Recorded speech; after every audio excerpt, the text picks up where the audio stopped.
Hi guys, welcome back to my channel. Today I'm going to show you how you can configure your personal information in eFootball 2024. So this is the new season. I made this video is for beginner that new into this game of eFootball 2024 and how you can complete the mission and get ton of reward from this game. So before we start, let's try to tap the extras. There's a lot information, a lot option here.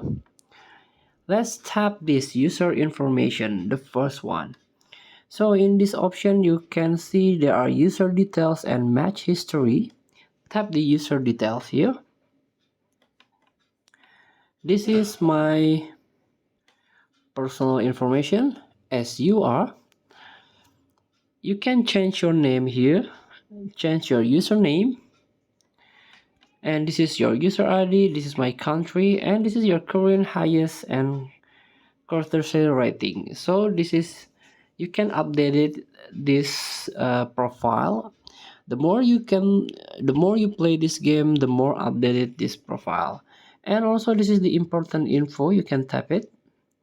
You can learn this, or please read this important info. Thank you for watching. Don't forget to comment, like, and subscribe. Also click that button below. Enjoy the game.